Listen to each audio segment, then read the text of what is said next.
We continue our study today on all that Jesus taught. యేసు బోధించినదంతయు అనే మన అధ్యయనమును ఈరోజు కొనసాగిద్దాం.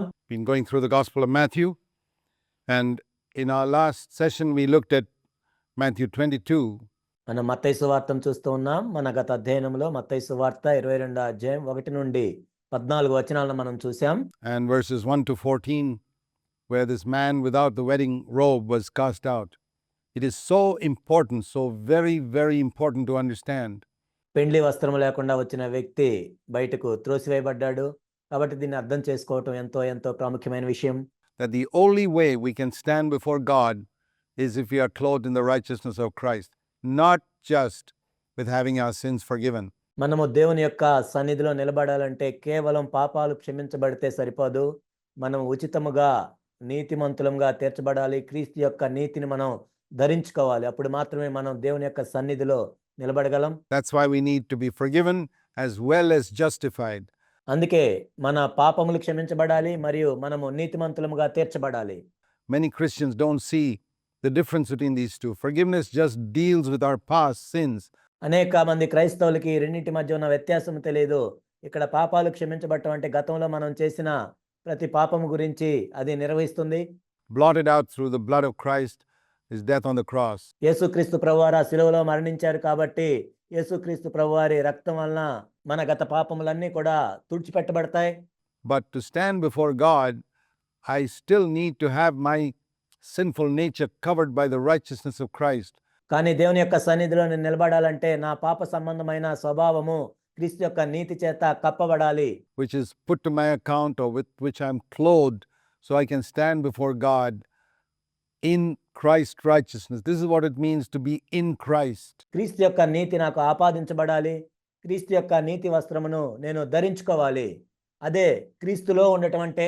Oh, Christ in me, Christ my righteousness. క్రీస్తు నాలో ఉన్నాడు, క్రీస్తే నా నీతి అయి ఉన్నాడు. And this humbles our pride. ఇది మన గర్వము నుండి మనల్ని విడిపిస్తుంది. All through our life, Christ alone is our righteousness. I can never in my earthly life or even in heaven stand before God on the basis of my righteousness. మన జీవితాంతము కూడా క్రీస్తే మన నీతి అయి ఉండాలి. ఈ భూమి మీద కానీ పరలోకంలో కానీ నా సొంత నీతిని ఆధారం చేసుకొని నేను దేవుని సన్నిధిలో నిలబడలేను. God imparts his righteousness to us little by little. దేవుడు క్రీస్తులో కొంచెం కొంచెం తన నీతిని మనకు ఆపాదిస్తాడు. Throughout our earthly life, that is progressive sanctification. మన జీవితాంతం కూడా క్రమేపీ కొంచెం కొంచెము మనం పరిశుద్ధపరచబడుతూ ఉంటాం. But throughout we need to stand before God only in the righteousness of Christ. కానీ మన జీవితం అంతా కూడా క్రీస్తు యొక్క నీతిని ఆధారం చేసుకొని మాత్రమే మనం నిలబడగలం. Our own righteousness is like filthy rags. మన స్వనీతి అనేది మురికి గుడ్డలతో సమానం. But once we are clothed in the righteousness of Christ, and then we surrender to the Holy Spirit, మనము క్రీస్తు యొక్క నీతి వస్త్రాన్ని ధరించుకున్న తర్వాత మనము పరిశుద్ధాత్మకు లోబడినట్లయితే, and then we seek to walk in God's will, denying our own will, అప్పుడు మన చిత్తాన్ని ఉపేక్షించుకొని దేవుని చిత్తానికి లోబడుతూ నడుస్తూ ఉన్నట్లయితే, then our righteousness becomes, like it says in Revelation 19 and verse 8, అప్పుడు ప్రకటన గ్రంథం 19వ అధ్యాయం 8వ వచనంలో చెప్పబడినట్లుగా, our righteousness, which was once like filthy rags, ఒకప్పుడు మన స్వనీతి మురికి గుడ్డలుగా ఉన్న స్వనీతి, as we are sanctified, becomes our sparkling wedding garment in the final day.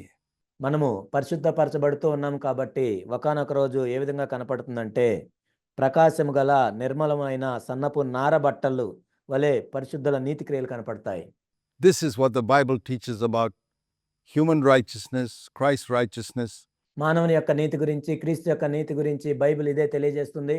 and how we can have our own life so transformed by the power of the Holy Spirit పరిశుద్ధాత్మ యొక్క శక్తి ద్వారా మన సొంత జీవితాలు ఏ విధంగా రూపాంతరం చెందబడతాయో, that we, partaking of God's nature, bring forth దేవుని యొక్క స్వభావంలో మనం పాలివారమయ్యి that which is a righteousness acceptable before God and becomes our wedding dress in the day that Christ returns. This is an amazing truth. మన నీతి క్రియలు కూడా దేవుని యొక్క సన్నిధిలో ఆమోదించబడినట్లుగా పెండ్లి వస్త్రముగా మార్చబడుతుంది. క్రీస్తు మరలా వచ్చినప్పుడు ఇది ఎంతో అద్భుతమైన సత్యము. And I would encourage you to read this section and understand it thoroughly. ఈ వాక్య భాగాన్ని మీరు చదివి అర్థం చేసుకోవాలని నేను ప్రోత్సహిస్తూ ఉన్నాను. ఎంతో వివరంగా మీరు ఇది చదవాలని నేను కోరుకుంటున్నాను. So that we never boast before God as if we're standing before God on the basis of something we have done or accomplished. మనము దేవుని సన్నిధిలో నిలబడి ఇది నా సొంత క్రియలతో, నా సొంత నీతి క్రియలతో చేశానని మనము అతిశయించుకుంటున్నట్లు. Many are called, but few are chosen, it says in Matthew 22:14. పిలువబడిన వారు అనేకులు, ఏర్పరచబడిన వారు కొందరే. మత్తయి సువార్త 22:14. Meaning that God invites everybody, దీని అర్థం ఏంటంటే దేవుడు అందరిని ఆహ్వానిస్తున్నాడు. but very few seem to be willing to accept the righteousness that Christ gives and to stand only on the basis of that. కానీ కొద్దిమంది మాత్రమే క్రీస్తు ఇచ్చే నీతిని అంగీకరించి కేవలం దాన్ని మాత్రమే ఆధారం చేసుకొని దేవుని సన్నిధిలో నిలబడతామనేది కొద్దిమంది మాత్రమే దాన్ని అంగీకరిస్తూ ఉన్నారు. What would be the mark? How would you know whether you are standing on the basis of Christ's righteousness alone, నీవు క్రీస్తు యొక్క నీతిని మాత్రమే ఆధారం చేసుకొని నిలబడ్డావా లేదా అని ఎలా తెలుస్తుంది? or whether you have a secret trust in your own righteousness? లేక నీ స్వనీతిని నువ్వు రహస్యంగా నమ్ముకుంటున్నావా? I think it's very easy to know. దీన్ని తెలుసుకోవటం ఎంతో సులభం. Do you look down on any other believer? ఏ విశ్వాసినైనా నువ్వు తక్కువ చేసి చూస్తున్నావా? Do you feel that you are more accepted by God than other believers వేరే విశ్వాసితో పోల్చినప్పుడు దేవుడు నిన్ను ఎక్కువగా అంగీకరిస్తున్నాడని నువ్వు అనుకుంటున్నావా? because of your holiness or righteousness, or because you didn't commit such gross sins as other people? నీ పరిశుద్ధతను బట్టో, నీతిని బట్టో, ఇతరుల వలె నువ్వేదో పెద్ద పాపాలు చేయలేదనో, Then you are definitely standing on your own righteousness. అలా ఉన్నట్లయితే నువ్వు ఖచ్చితంగా నీ స్వనీతిని ఆధారం చేసుకొని మాత్రమే నువ్వు నిలబడుతున్నావు. The person who's clothed, think of this, these beggars who come with different degrees of dirt and filth and torn clothes. మీరు ఒకసారి ఆలోచించినట్లయితే ఈ భిక్షగాళ్ళని గురించి, ఆ భిక్షగాళ్ళలో ఆ మురికిలో రకరకాలుగా ఉంటారు. కొంతమందికి ఎక్కువ మురికి ఉంటుంది, కొంతమంది తక్కువ మురికి ఉంటుంది. ఒకరి వస్త్రాలు ఎక్కువగా చించబడతాయి, కొంతమంది తక్కువగా చినిగిపోయినాయి. But once they put the wedding garment on at the feast, కానీ ఎప్పుడైతే ఆ విందులో పెండ్లి వస్త్రాన్ని వాళ్ళు వేసుకున్నారో then they are all the same. అప్పుడు వాళ్ళందరూ కూడా సమానంగానే ఉన్నారు. In the story in Matthew 22 verses 1 to 14, మత్తయి సువార్త 22:1-14 వచనాల్లో చెప్పబడిన ఉపమానంలో that free wedding garment that was given to them at the gate to cover their filthy robes and rags, ద్వారం దగ్గర వాళ్ళకి ఉచితంగా ఇవ్వబడిన ఆ పెండ్లి వస్త్రము, వాళ్ళ మురికి గుడ్డల్ని కప్పటానికి ఇచ్చిన వస్త్రము, when they put that on, what's underneath is not visible, and as they look at each other, they're all exactly the same. వాళ్ళు ఆ పెండ్లి వస్త్రం వేసుకున్నప్పుడు లోపల ఉన్న మురికి గుడ్డలు కప్పవేయబడ్డాయి కాబట్టి వాళ్ళందరూ కూడా ఒకే విధంగా సమానంగా కనపడ్డారు. The one who's been a believer for 50 years 50 సంవత్సరాల నుండి ప్రభువును విశ్వసించి వెంబడిస్తున్న వాళ్ళు, and the one who came to the Lord today, accepted on the same basis. నిన్న ప్రభువును నమ్ముకున్న వాళ్ళు కూడా, వాళ్ళిద్దరూ కూడా ఒకే విధంగా అంగీకరించబడతారు. ఒకే విషయాన్ని ఆధారం చేసుకొని అంగీకరించబడతారు. The one who's been sitting at the wedding feast for 50 years, it's on the basis of the white garment that he's accepted, and the other one who just came in this morning, he's accepted on the basis of the white garment. They're equal. ఆ పెండ్లి విందుకి సంబంధించి 50 సంవత్సరాల నుంచి అక్కడ ఉన్నా కానీ, లేకపోతే నిన్న వచ్చిన వ్యక్తి కానీ, వాళ్ళిద్దరూ కూడా ఆ తెల్లని వస్త్రాన్ని ధరించుకున్నప్పుడు ఒకే విధంగా అంగీకరించబడతారు. This is the problem, in the story of the laborers, that the people who came in the first hour said in Matthew 20 and verse 12, మత్తయి సువార్త 20 అధ్యాయంలో ఒక పొలంలో పనిచేయటానికి వెళ్ళిన వ్యక్తులు ఎవరైతే మొదటి గంటలో వెళ్ళారో, ఆ 12వ వచనంలో వాళ్ళకి వచ్చిన సమస్య ఏంటంటే, వాళ్ళు ఏం చెప్పారంటే, you have made these last fellows equal to us. వారిని మాతో సమానం Chesave. Many Christians don't like other people being made equal to them. అనేక మంది క్రైస్తవులకి ఇది నచ్చదు. ఇతరులు వాళ్ళతో సమానంగా చేయబడినప్పుడు వాళ్ళకి ఇష్టం ఉండదు. Who they feel are junior. వాళ్ళు జూనియర్లు అంటారు. This is one of the great sins in Christendom. క్రైస్తవత్వంలో ఉన్న అతిపెద్ద పాపం ఇది. You find in many churches, people think I'm a senior worker, చాలా సంఘాల్లో నేను చూశాను, వాళ్ళు ఏంటంటే నేను ఎంతో సీనియర్ వర్కర్ అని చెప్తారు. so I must have more respect. But in seniority is in government service, నాకు ఎక్కువ గౌరవం ఇవ్వాలి అని చెప్తారు. కానీ ఆ సీనియారిటీ అనేది ప్రభుత్వ ఉద్యోగంలో ఉంటుంది, not in the church. In the church, it's a question of who is more spiritual, not who is more senior. కానీ సంఘంలో అలా ఉండదు. సంఘంలో ఏంటంటే ఎవరు ఎక్కువ సీనియర్ అని కాదు, ఎవరు ఎక్కువ ఆత్మ సంబంధులు అని. Not who's been in the church longer, సంఘంలో ఎక్కువ కాలం నుండి ఎవరు ఉంటున్నారని కాదు, but who is grown in grace and become more spiritual and been gripped by the truth of God. కానీ ఎవరైతే కృపలో ఎదిగి ఆత్మ సంబంధులుగా మారి దేవుని యొక్క సత్యం చేత పట్టబడతారో That is the test. అదే పరీక్ష. So it's very important for us to understand this right at the beginning. ప్రారంభం నుండి కూడా దీన్ని మనం అర్థం చేసుకోవటం అనేది ఎంతో ప్రాముఖ్యమైన విషయం. And that's why it says, many are called, but a few are chosen. And the ones who are chosen, I'll tell you, are the ones who remain humble. అందుకే పిలువబడిన వారు అనేకులు ఉన్నా కానీ ఏర్పరచబడిన వారు కొంతమందే ఉన్నారు. ఆ ఏర్పరచబడిన వారు ఎంతో దీనులుగా ఉంటారు. So humility is the great secret here. దీనత్వమే గొప్ప రహస్యం ఇక్కడ. And verse 15, then the Pharisees went and counseled together how they might trap him in what he said. అప్పుడు పరిసయ్యులు వెళ్ళి మాటల్లో ఆయన్ను చిక్కుపరచవాలని ఆలోచన చేస్తూ ఉన్నారు. Back to the same thing that we see again and again and again in the Gospel of Matthew, మరలా మనం మత్తయి సువార్తలో దీన్నే చూస్తూ ఉన్నాం. where we find these religious people always trying to trip up Christ in some way, trying to catch him in some word or some sentence he said. ఈ మతానుసారులైన వ్యక్తులు ఎప్పుడు కూడా క్రీస్తు దగ్గరికి వెళ్ళి ఆయన చెప్పిన మాటల్లోనో లేకపోతే ఆయన చెప్పిన కొన్ని వాక్యాల్లోనో ఏదైనా తప్పు పడదామని చూస్తూ ఉన్నారు. It's exactly like a lot of religious people today who don't like preachers who preach holiness and victory over sin. ఈనాడు కూడా అనేక మంది ఒక బోధకుడు పరిశుద్ధత గురించి పాపం మీద జయం గురించి చెప్తూ ఉన్నప్పుడు ఇలానే చూస్తూ ఉంటారు. And building the body of Christ and freedom from the love of money. క్రీస్తు యొక్క శరీరాన్ని నిర్మించడం గురించి, ధనాశ నుండి విడిపించబడటం గురించి They always trying to trap them in some way. చిక్కుపరచాలని చూస్తూ ఉంటారు.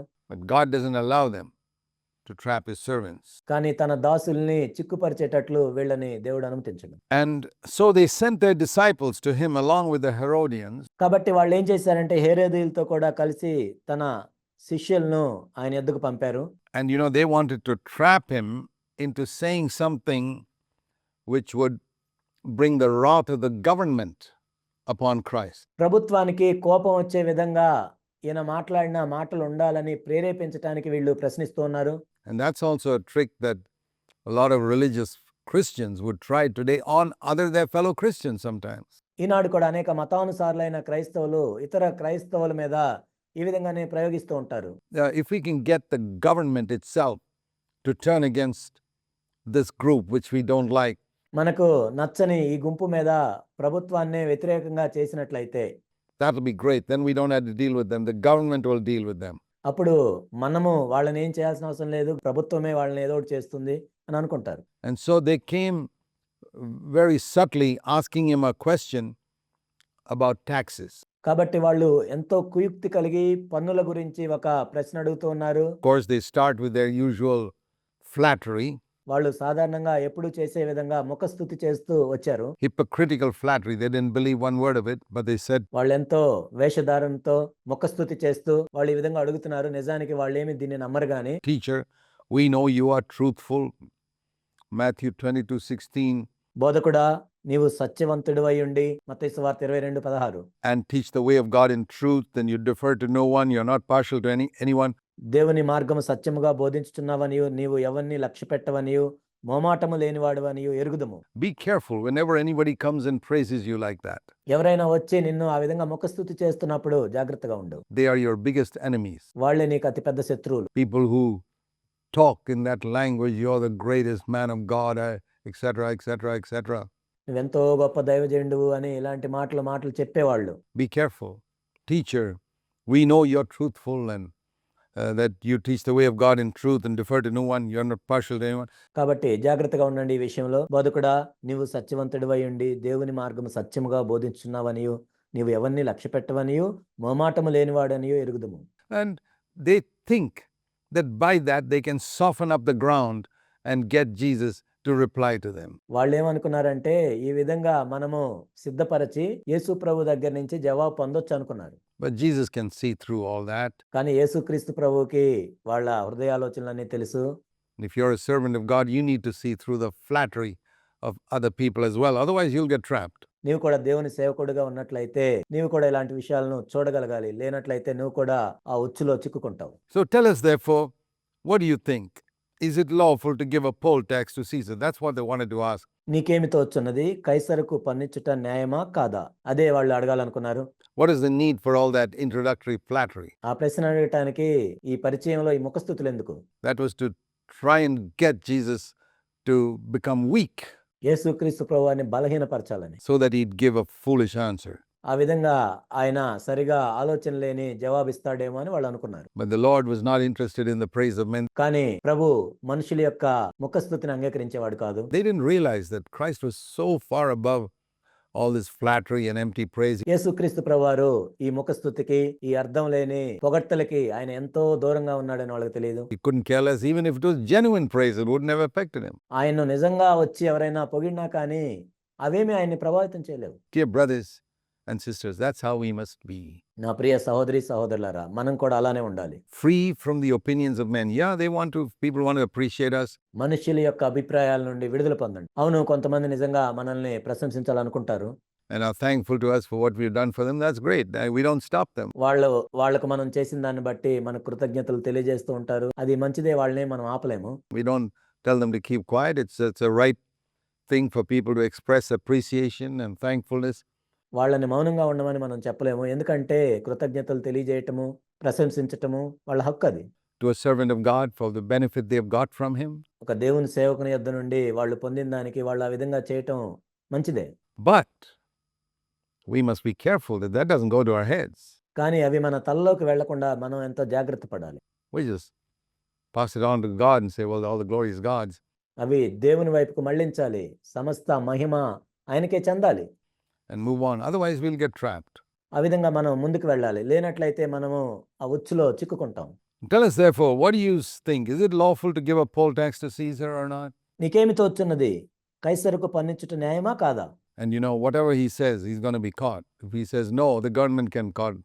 కాబట్టి ఆయన ఏమి చెప్పినా కానీ ఆయన పట్టబడతాడు. ఒకవేళ ఇవ్వొద్దు అంటే ప్రభుత్వం వచ్చి పట్టుకుంటుంది. Catch him saying, hey, you're telling people not to pay their taxes. ప్రజలకి పన్నులు చెల్లించొద్దని నువ్వు చెప్తున్నావా అని పట్టుకుంటారు. If he says yes, they can get the Jews to say, this guy is telling us to serve this Roman rulers who are ruling over our country. పన్నులు చెల్లించాలి అంటే యూదులు వచ్చి ఏం చెప్తారంటే, రోమీయులు మనల్ని పరిపాలిస్తుంటే వాళ్ళకి పన్నులు చెల్లించమని చెప్తాడా అని పట్టుకుంటారు. Get one group or the other against this preacher. కాబట్టి ఈ బోధకుని మీద ఏదో ఒక గుంపు వచ్చి పట్టుకుంటారు. These people are playing politics. వీళ్ళు ఇక్కడ రాజకీయం చేస్తున్నారు. And so Jesus perceived their malice. It's an interesting word. He perceived their wickedness. యేసు వారి చెడుతనం ఎరిగి, ప్రభు ఇక్కడ వారి చెడుతనాన్ని చూస్తున్నాడు. There was wickedness there. ఎంతో చెడుతనం ఉంది అందులో. Can you imagine this wickedness in people who say, oh, we know that you're truthful and teach the way of God in truth, defer to no one, you're partial to no one. చూడండి, నీవు సత్యవంతుడువు, దేవుని మార్గం సత్యంగా బోధిస్తావు, నీవెవరిని లక్ష్య పెట్టవు, మోమాటం లేనివాడు అని చెప్పిన వాళ్ళల్లో ఇంత దుష్టత్వం ఉంది చూడండి. Can you see wickedness in those statements? ఆ మాటల్లో ఆ చెడుతనాన్ని మీరు చూస్తున్నారా? That's where Jesus had discernment, and that's where we need discernment. అక్కడ యేసుక్రీస్తు ప్రభువారు వివేచన కలిగి ఉన్నారు. మనం కూడా అటువంటి వివేచన కలిగి ఉండాలి. He perceived their wickedness and their malice. యేసు వారి చెడుతనమును ఎరిగి, వారి దుష్టత్వాన్ని చూసి, And he said, why are you testing me, you hypocrites? వేషధారులారా నన్ను ఎందుకు శోధించుతున్నారు? He was straight. There was no question of beating around the bush in Jesus' words. యేసుక్రీస్తు ప్రభువారు ఎంతో నేరుగా ఇక్కడ చెప్పారు. చుట్టూ తిరిగి చెప్పటం అనేది లేదు యేసు ప్రభువారి మాటల్లో. Show me the coin urged for the poll tax, used for the poll tax. And they brought him a denarius. పన్ను రోక ఒకటి నాకు చూపుడని వారితో చెప్పగా వారు ఆయన యొద్దకు ఒక దేనారమును తెచ్చిరి. Here it is. This is what we pay as poll tax. కైసరుకు పన్నును చెల్లిస్తాము అని ఒక రోకను వాళ్ళు తెచ్చారు. He said them, whose likeness and inscription is on this? They said to him, that's Caesar's. ఈ రూపమును పైవ్రాతయు ఎవరివని వారిని అడుగగా వారు కైసరు అనిరి. Well, then give to Caesar what is Caesar's. అందుకైన అలాగైతే కైసరుకి ఇవ్వండి. And give to God the things that are God's. దేవునివి దేవునికిని చెల్లించుడి. And they marveled at his answer. What could they say to that? వారి మాట విని ఆశ్చర్యపడ్డారు. ఇంకా దానికి వాళ్ళు ఏం చెబుతారు? The government could not catch him for saying that because he said, give to Caesar what is Caesar's. ఆ మాటను బట్టి ప్రభుత్వం ఆయన్ని పట్టుకోదు. ఎందుకంటే కైసరుకు చెందినవి కైసరుకి ఇవ్వమని చెప్పాడు. And the Jews could not catch him for that because he said he must give to God what is God's. యూదులు కూడా ఆయన్ని పట్టుకోలేరు. ఎందుకంటే దేవునికి సంబంధించినవి దేవునికి ఇవ్వమని చెప్పాడు. and you decide what is Caesar's and what is God's. కైసరువేవో దేవునివేవో నువ్వే నిర్ణయించుకో. If we trust in God and say, Father, I want to walk on earth like Jesus walked, మనము దేవుని యందు నమ్మిక ఉంచి, ఓ దేవా, నేను ఈ భూమి మీద క్రీస్తు ప్రభు ఏ విధంగా నడిచారో నేను ఆ విధంగా నడుచుకోవాలని అనుకుంటున్నాను అంటే, I want to have a word in season for everybody who comes and asks me a question. నా దగ్గరకు వచ్చి ప్రశ్న అడిగే ప్రతి వారికి జవాబు ఇవ్వటానికి సరైన జవాబు, I want to tell you in Jesus' name that the Father will give you the same ability that Jesus had to be able to answer questions like this. నేను చెప్తున్నాను యేసునామంలో, దేవుడు యేసుక్రీస్తు ప్రభు వారికి ఎటువంటి జ్ఞానాన్ని వివేచన ఇచ్చారో ఆ ప్రశ్నలకు జవాబు ఇవ్వటానికి దేవుడు నీకు కూడా అనుగ్రహిస్తాడు. When people come to us with difficult questions, మనుషులు నీ దగ్గరికి వచ్చి క్లిష్టమైన ప్రశ్నలు అడిగినప్పుడు He'll give us the same ability that He gave to Jesus Christ. యేసుక్రీస్తు ప్రభు వారికి ఎటువంటి సామర్థ్యాన్ని ఇచ్చారో అదే సామర్థ్యాన్ని నీకు ఇస్తారు. Let me show you a promise in Luke chapter 21 and verse 15. లూకాసు వార్త 21వ అధ్యాయం 15వ వచనంలో ఒక వాగ్దానాన్ని మీకు చూపిస్తాను. Luke 21 and verse 15 we read, the Lord says, I will give you utterance and wisdom, which none of your opponents will be able to resist or refute. లూకాసు వార్త 21వ అధ్యాయం 15వ వచనము. మీ విరోధులందరూ ఎదురాట్టుకును కాదనుటకును వీలు కాని వాక్కును జ్ఞానమును నేను మీకు అనుగ్రహింతును. I will give you a mouth or utterance and wisdom which none of your enemies will be able to refute. మీ విరోధులందరూ ఎదురాట్టుకును కాదనుటకును వీలు కాని వాక్కును జ్ఞానమును నేను మీకు అనుగ్రహింతును. I have claimed that promise numerous times when I've had to reply to people who seek to attack me in one way or the other. ఏదో ఒక విధంగా నా మీద దాడి చేసే వారి కోసం నేను లెక్కలేనన్ని సార్లు ఈ వాగ్దానాన్ని స్వతంత్రించుకోవటానికి ప్రభువుని అడిగాను. I said, Lord, give me a mouth and a wisdom which will shut their mouths. ఓ ప్రభువా, వాళ్ళ నోర్లు మూయించడానికి కావాల్సిన వాక్కును జ్ఞానాన్ని నాకు అనుగ్రహించండి. And again and again and again, God has done that. మరలా మరలా మరలా మరలా ప్రభు దాన్ని చేశారు. You can't get it if you don't ask for it. ఒకవేళ దాని గురించి నువ్వు అడగనట్లయితే నువ్వు పొందలేవు. You don't have because you don't ask. నువ్వు అడగలేదు కాబట్టి నువ్వు పొందలేదు. You don't ask for wisdom, you don't get it. జ్ఞానం గురించి నువ్వు అడగనట్లయితే నువ్వు పొందలేవు. Or you ask and you don't believe God will give it to you, you still don't get it. లేక నువ్వు అడిగినా కానీ దేవుడు నీకు ఇస్తాడని నువ్వు నమ్మనట్లయితే అయినా నువ్వు పొందలేవు. But if you ask and you believe God will give it to you, James 1 says, He'll give you as much wisdom as you want. కానీ దేవుడు నీకు ఇస్తాడు అనే నమ్మికతో నువ్వు అడిగినట్లయితే యాకోబు 1లో చెప్పినట్లుగా నీకు ఎంత జ్ఞానం అవసరం అంత జ్ఞానాన్ని దేవుడు నీకు అనుగ్రహిస్తాడు. But if you ask and you don't believe, James says, let not that man think he'll receive anything from the Lord. కానీ నువ్వు అడిగి సందేహించినట్లయితే అటువంటి వ్యక్తి దేవుని దగ్గర నుండి ఏమీ పొందలేడు. So we can have the same wisdom too, to answer people according to when they try to trap us somewhere and humble us somewhere by their religiosity. మనల్ని కూడా ఎవరైనా వాళ్ళు మత సంబంధులుగా ఉండి మనల్ని ఎక్కడైనా పట్టుకోవాలని లేకపోతే మనల్ని అవమానించాలని కొన్ని ప్రశ్నలు అడిగినప్పుడు వాటికి సరైన జవాబులు ఇవ్వటానికి దేవుడు కూడా మనకి ఇటువంటి జ్ఞానాన్ని వివేచనను అనుగ్రహించగలడు. I remember once I was in a meeting somewhere with a group in the United States. నాకు గుర్తుంది, ఒకసారి నేను అమెరికాలో ఒక గుంపు వారితో నేను మీటింగ్ కలిగి ఉన్నాను. Where everybody wore beards. In their particular group, it was one of their laws that every man must have a beard. వాళ్ళ యొక్క నియమం ఏంటంటే ఆ గుంపుకు సంబంధించిన పురుషులందరూ కూడా వాళ్ళు గడ్డం పెంచుకోవాలి. I say I've got no objection to that. Everybody can have their own convictions on these matters. నేను అన్నాను, నాకు ఎటువంటి సమస్య లేదు, ప్రతి విషయంలో కూడా వాళ్ళ ఒప్పుదలలు వాళ్ళు కలిగి ఉంటారు. But I was speaking in this church in a whole day conference, and during the lunch session we were sitting at the table and I was the only man without a beard. కానీ ఒక రోజంతా కాన్ఫరెన్స్లో నేను ఈ గుంపు వారితో సంఘంలో మాట్లాడుతూ ఉన్నాను. భోజనం సమయానికి వెళ్ళాము. అయితే అక్కడున్న వారిలో గడ్డం లేకుండా నేను ఒక్కడనే ఉన్నాను. And all the others were there with beards. And some of them had not liked what I taught in the morning sessions there. మిగిలిన వాళ్ళందరూ కూడా వాళ్ళు గడ్డాలు పెంచుకొని ఉన్నారు. ఆ ఉదయకాలము నేను చెప్పిన కొన్ని విషయాలు వాళ్ళకి నచ్చలేదు. It was contrary to a lot of doctrines they believed in, and one man sitting there in front of me wanted to humiliate me in the presence of all the others. వాళ్ళ యొక్క అనేక సిద్ధాంతాలకి అవి విరోధంగా ఉన్నాయి నేను చెప్పినవి. అందులో అక్కడ కూర్చున్న వారిలో ఒక వ్యక్తి అందరి ముందు నన్ను అవమానించాలనుకున్నాడు. And so in the hearing of the others, while we were having our meal, he asked me a question. He said, Brother Zach, did God make a mistake in giving you hair on your face? Or did you make a mistake in cutting it off or shaving it off? మనందరం భోజనం చేస్తున్నప్పుడు zag గారిని ఒక ప్రశ్న అడుగుదాం. Zag గారు, నీ గడ్డం మీద వెంట్రుకలు ఇచ్చి దేవుడు తప్పు చేశాడా? వాటిని షేవ్ చేసుకొని మీరు తప్పు చేశారా? And I quickly inwardly said, Lord, I got to get an answer for this. You got to give me a mouth and a wisdom now. వెంటనే నేను అంతరంగంలో ప్రార్థన చేసుకుంటున్నాను. ప్రభువా, నేను ఇప్పుడు దీనికి జవాబు ఇవ్వాలి. నాకు కావాల్సిన జ్ఞానాన్ని ఇవ్వమని నేను ప్రార్థిస్తున్నాను. And immediately God gave me a word. వెంటనే దేవుడు ఒక మాట నాకు అనుగ్రహించాడు. And I said to him, brother, did God make a mistake in giving you nails in your fingers? Or did you make a mistake in trimming them and cutting them off? అప్పుడు నేనేం అడిగానంటే, సహోదరుడా, నీ వేళ్ల మీద గోర్లను ఇచ్చి దేవుడు తప్పు చేశాడా, లేక వాటిని కత్తిరించుకొని నువ్వు తప్పు చేశావా? Silence. Just like here. What could he say? ఇక్కడ ఎలా జరిగిందో అక్కడ కూడా అలానే మౌనం. దానికి ఆయన ఏం చెప్పగలడు? It was a ridiculous question he asked me, so I gave him a ridiculous answer. ఎంతో హాస్యాస్పదమైన ప్రశ్న నన్ను అడిగాడు కాబట్టి నేను కూడా హాస్యాస్పదమైన జవాబునే ఇచ్చాను. So I've discovered that's not the only occasion. There are other situations like this కేవలం ఈ ఒక్క సందర్భమే కాదు, అనేక సందర్భాలు ఇలాంటి నేను చూశాను. where I found God's given me a right answer to people according to their, because I asked for it and I believed God would give it to me. వాళ్ళు అడిగారు కాబట్టి దేవుడు నాకు ఇస్తాడని నేను నమ్మాను. And I'm saying that to encourage you.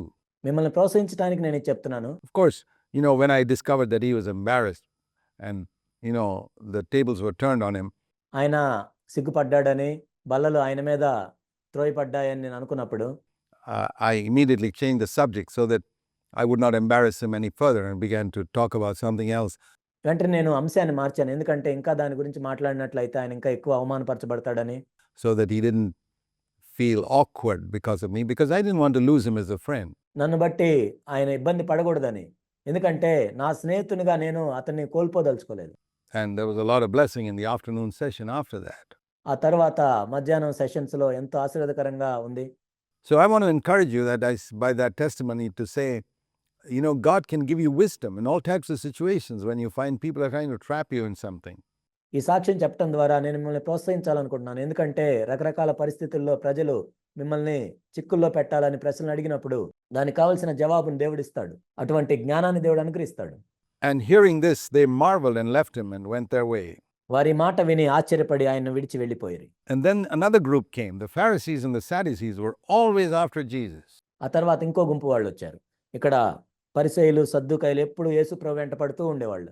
And the Sadducees came one day, and these are the people who say there's no resurrection. సద్దూకయ్యులు ఒక రోజున వచ్చి వాళ్ళు ఈ విధంగా అడుగుతున్నారు. వీళ్ళేంటంటే పునరుద్ధానం లేదు అని నమ్మేవాళ్ళు. The Pharisees are a picture of the fundamentalists who believe, evangelicals who believe all the right doctrines. పరిసయ్యులు అంటే ప్రాథమికమైన బోధనలు, ప్రాథమికమైన సిద్ధాంతాలు వాటన్నిటిని నమ్మేవాళ్ళు. And the Sadducees are a picture of the liberals who call themselves Christians like they call themselves Jews, but they didn't believe in a resurrection. ఇక్కడ సద్దూకయ్యులు అంటే వాళ్ళని లిబరల్స్ అని పిలుస్తారు. వాళ్ళు యూదులే కానీ వాళ్ళు పునరుద్ధానాన్ని నమ్మరు. Like liberal Christians today who don't believe in miracles and all that, etc. ఈనాడు కూడా లిబరల్ క్రైస్తవులు అద్భుతాలని మిగతా వాటిని వాళ్ళు నమ్మరు. On that day, some Sadducees who say there's no resurrection came to him and questioned him పునరుద్ధానము లేదని చెప్పే సద్దూకయ్యుల ఆ దినమున ఆయన యొద్దకు వచ్చి ఒక ప్రశ్న అడిగారు. and said, well, teacher, Moses said that if a man dies and he's no children, his brother, next of kin, as next of kin, shall marry his wife and raise up an offspring to his brother. బోధకుడా, ఒకడు పిల్లలు లేక చనిపోయిన యెడల అతని సహోదరుడు అతని భార్యను పెండ్లి చేసుకుని తన సహోదరునికి సంతానము కలుగజేయాలని మోషే చెప్పెను. And now they tell this fictitious story, unimaginable fictitious story. వాళ్ళు ఊహించి కల్పించిన ఒక కథను చెప్పారు.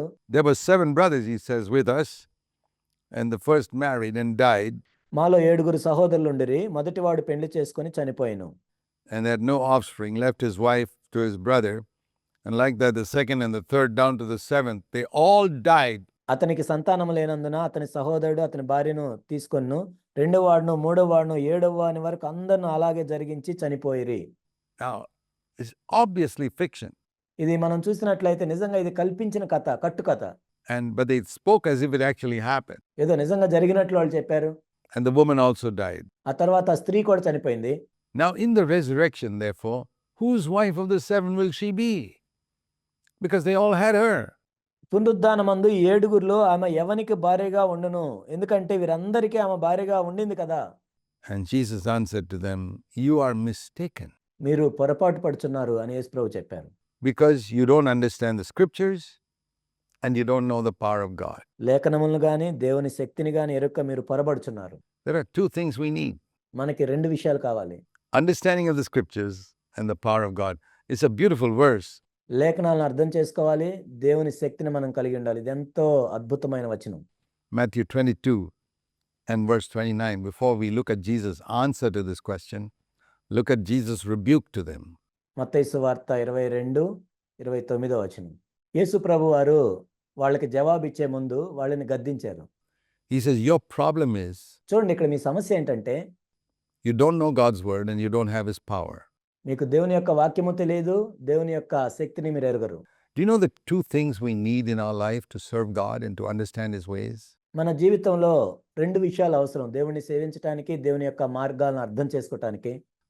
We need to know the word of God and we need the mighty power of the Holy Spirit. మనం లేఖనాలను అర్థం చేసుకోవాలి, పరిశుద్ధాత్మని యొక్క మహాశక్తిని మనం పొందాలి.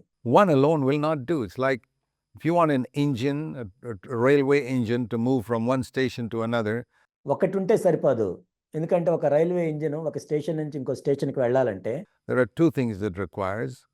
One is the rails and the other is power from steam or diesel or whatever it is. 2 విషయాలు దానికి కావాలి. ఒకటేమో రైలు పట్టాలు కావాలి, ఇంకొకటేమో దానికి శక్తి కావాలి. ఆ ఇంజిన్కి శక్తి కావాలి, అది డీజిల్ ద్వారా కానీ లేకపోతే ఆవిరి ద్వారా కానీ. If you have only one of these, it can't move from one place to another. ఈ రెండిట్లో ఒకటి మాత్రమే ఉన్నట్లయితే ఒక స్థానం నుండి ఇంకో స్థానానికి అది వెళ్ళలేదు. Which is more important, the rails or the power, steam, or let's say in the olden days they had steam engines. ఏది అత్యంత ప్రాముఖ్యమైనది, రైలు పట్టాలా లేకపోతే శక్తి డీజిల్ నుంచి వచ్చేది, లేకపోతే పాత రోజుల్లో మనం చూసినట్లయితే ఆవిరి నుంచి శక్తి వచ్చేది? Is it the steam or the rails? ఆవిరి నుంచి వచ్చే శక్తా లేకపోతే రైలు పట్టాలా? Well, you need both. మనకి 2 కావాలి. And we find in Christendom sometimes some groups concentrate on the rails. క్రైస్తవత్వంలో మనం చూసేది ఏంటంటే కొన్ని గుంపుల వాళ్ళు ఎప్పుడూ రైలు పట్టాల గురించే చెప్తారు. Their only interest is the word of God. వాళ్ళు ఎప్పుడు దేవుని యొక్క వాక్యం మీదే ఆసక్తి కలిగి ఉంటారు. And every Sunday they come and polish the rails and polish the rails and polish the rails, but the engine's not moving because they don't have any steam. ప్రతి ఆదివారం వచ్చి వాళ్ళు ఆ రైలు పట్టాలని వాళ్ళు శుభ్రం చేస్తుంటారు, కానీ వాళ్ళ రైలు ముందుకెళ్ళదు. ఎందుకంటే ఆ ఇంజన్కి శక్తి లేదు. And they look down on others who ignore the rails. ఆ రైలు పట్టాల గురించి పట్టించుకొని వాళ్ళని వీళ్ళెంతో తక్కువ చేసి చూస్తుంటారు. They say the rails are very important. రైలు పట్టాలే ఎంతో ప్రాముఖ్యమైనవి అని చెప్తూ ఉంటారు. And then at the other extreme, you have certain other people who say, well, the steam is very important. What's the use having an engine without any steam? ఇంకొక విపరీతమైన గుంపు వాళ్ళు ఏం చెప్తారంటే ఆ శక్తి, ఆవిరి నుంచి వచ్చే శక్తే ఎంతో ప్రాముఖ్యమైంది, నీకు ఆ శక్తి లేకుండా ఇంజిన్ ఉంటే ఏంటి లాభం అంటారు. And so they fill it up with steam, but they say rails are not important, and the result is they drive off in any direction, they derail and get stuck in the mud. కానీ వాళ్ళేమో రైలు పట్టాలను పట్టించుకోరు. వాళ్ళు ఆవిరితో నింపి ఆ శక్తిని పొందుకొని ఆ విధంగా రైలును ముందుకు నడిపిస్తారు, కానీ ఆ తర్వాత వాళ్ళు పట్టాల నుంచి బయటికి వెళ్ళి ఎక్కడో బురదలో ఇరుక్కుంటారు. And they're also stuck just like the other group.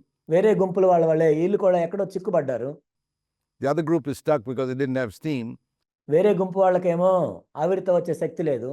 This group is stuck in the mud because it ignored the rails and went off the rails. ఈ గుంపు వాళ్ళేమో రైలు పట్టాలను పట్టించుకోకుండా బయటికి ఎక్కడికో వెళ్ళి ఆ బురదలో ఇరుక్కున్నారు. But this group, because it's got steam, it can blow the whistle and make a lot of noise in their meetings. They make a lot of noise, but they're in the ditch as well. వీళ్ళకి ఆవిరి ఉంది కాబట్టి, ఆవిరి నుంచి ఎంతో శక్తి వస్తుంది కాబట్టి, ఎంతో శబ్దం వస్తుంది కాబట్టి వాళ్ళ మీటింగుల్లో ఎన్నో పెద్ద పెద్ద శబ్దాలు చేస్తూ ఉంటారు, కానీ వాళ్ళు కూడా గుంతలోనే ఉన్నారు. Both don't move forward. You see them 10 years later, the people in these churches, there's no spiritual growth. ఈ 2 గుంపులు వాళ్ళని మనం చూసినట్లయితే, వాళ్ళ సంఘాల్లో ఉన్న విశ్వాసాలను చూసినట్లయితే 10 సంవత్సరాల తర్వాత ఆత్మ సంబంధమైన అభివృద్ధి ఉండదు వాళ్ళకి. You see they have not become holier, they've not got a greater understanding of God. వాళ్ళు ఇంకా ఎక్కువగా పరిశుద్ధులుగా మారరు, దేవుణ్ణి ఇంకా ఎక్కువగా అర్థం చేసుకోరు. They're just pulling the whistle and blowing the steam, one group, and the others are polishing the rails every Sunday. వాళ్ళు కేవలం శబ్దాలు చేస్తూ ఆవిరితో శక్తిని పొందుతూ ఉంటారు. ఇంకొక గుంపు వాళ్ళేమో ప్రతి ఆదివారం వచ్చి ఆ రైలు పట్టాలని శుభ్రం చేస్తూ ఉంటారు. Is this Christianity? ఇదేనా క్రైస్తవత్వం? It's both and, not either or. ఇది ఏదో ఒకటి కలిగి ఉండటం కాదు కానీ రెండిటిని కలిగి ఉండటం.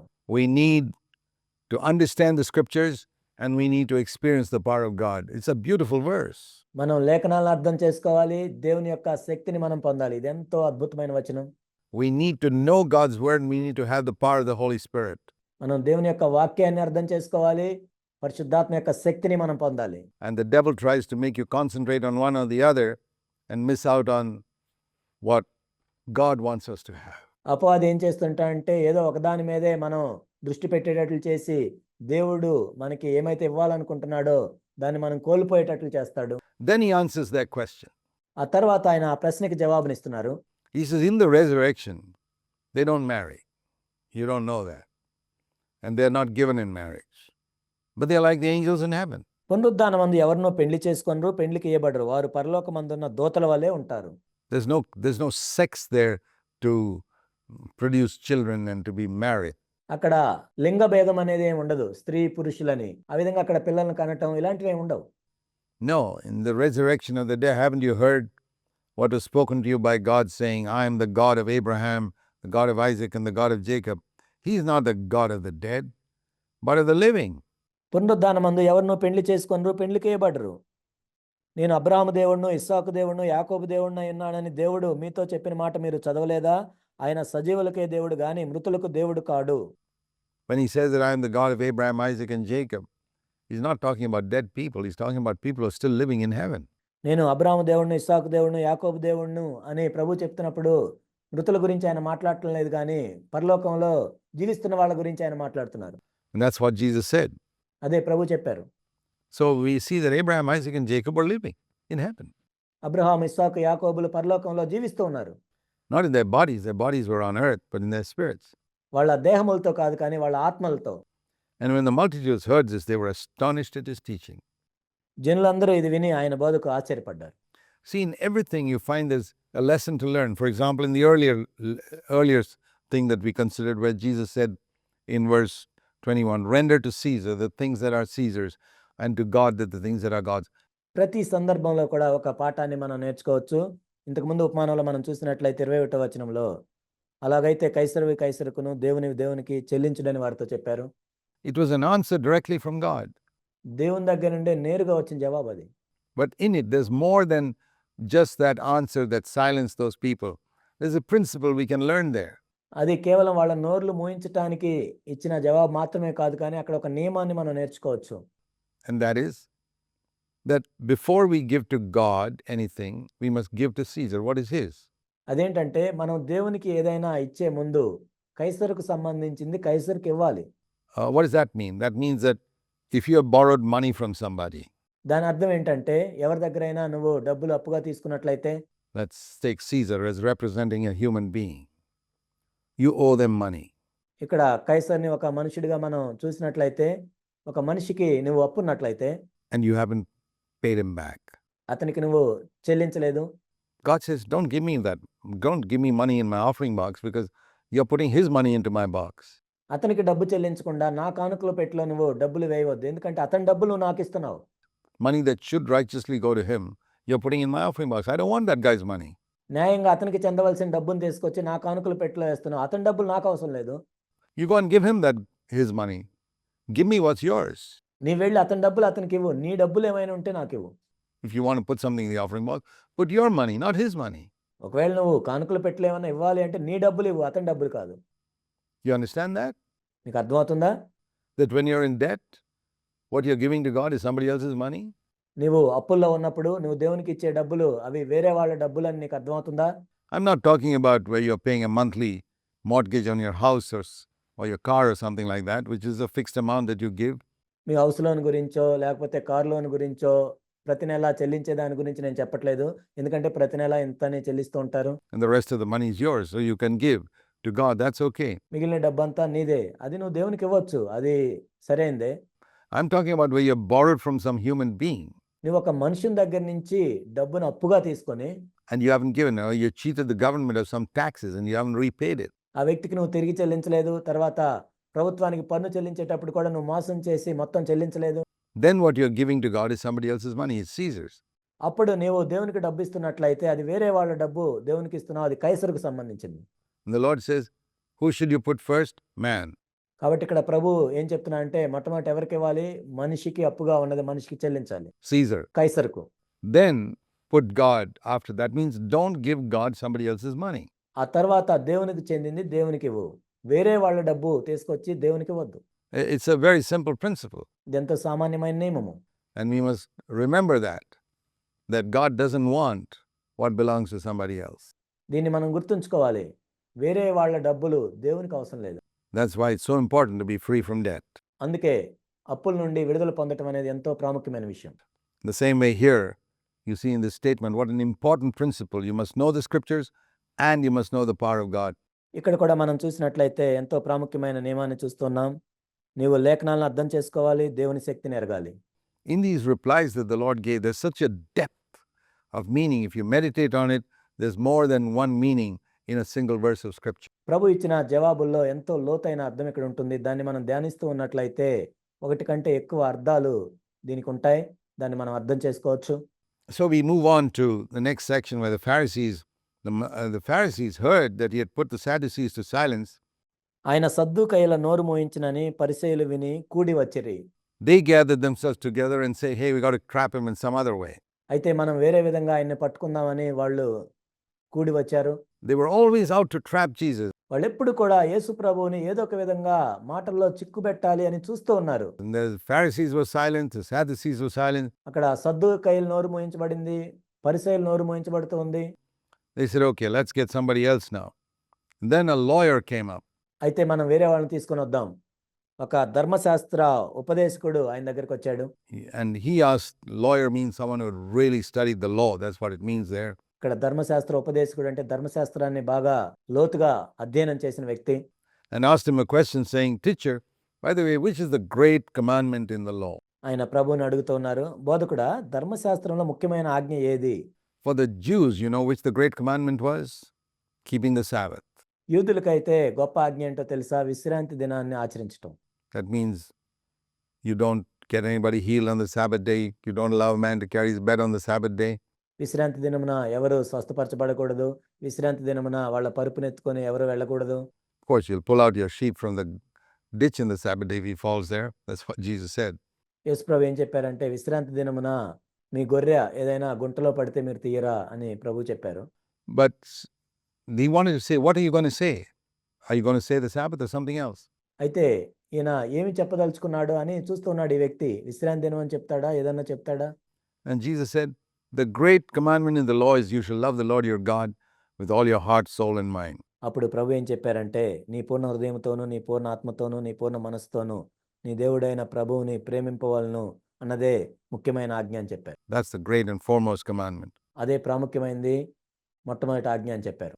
And the second is like unto it, love your neighbor as yourself. These are like two arms of the cross. రెండవది ఏంటంటే నిన్ను వలె నీ పొరుగు వారిని ప్రేమింపవలను.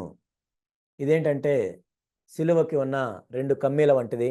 Love God with all your heart, the vertical arm, and love your neighbor as yourself, the horizontal arm. నీ హృదయం అంతటితో ప్రభువుని సేవించాలి, ప్రేమించాలి. అదేంటంటే నిలువుగా ఉన్నది. అడ్డుగా ఉన్నది ఏంటంటే నిన్ను వలె నీ పొరుగు వారిని ప్రేమించాలి. That's the cross. అదే సిలువ అంటే. And you can't separate it. దాన్ని నువ్వు వేరు చేయలేవు. It's not just loving God, it's not just loving your neighbor. ఇది కేవలం దేవుణ్ణి ప్రేమించడం కాదు, ఇది కేవలం నీ పొరుగు వాడిని ప్రేమించడం కాదు. And it's not loving your neighbor first. నీ పొరుగు వాడిని ప్రేమించడం మొట్టమొదటి ఆజ్ఞ కాదు ఇక్కడ. To those who think social work is the most important thing to do, చాలా మంది అనుకుంటారు సామాజిక సేవ చేయటమే అతి ప్రాముఖ్యమైన విషయం అని. putting the first commandment is love your neighbor. No. వాళ్ళు ఏం చెప్తారంటే మొట్టమొదటి ఆజ్ఞ ఏంటంటే నిన్ను వలె నీ పొరుగు వాడిని ప్రేమించడం అంటారు. కాదు. And those who just sit in a monastery and just say, I'm just going to talk to God all the time.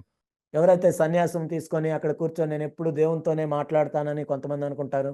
They're also wrong. You got to love God and love your neighbor. అది కూడా తప్పే. ఇక్కడ ఏంటంటే నీ దేవుణ్ణి నువ్వు సేవించాలి, ప్రేమించాలి, నీ పొరుగు వాడిని నువ్వు ప్రేమించాలి.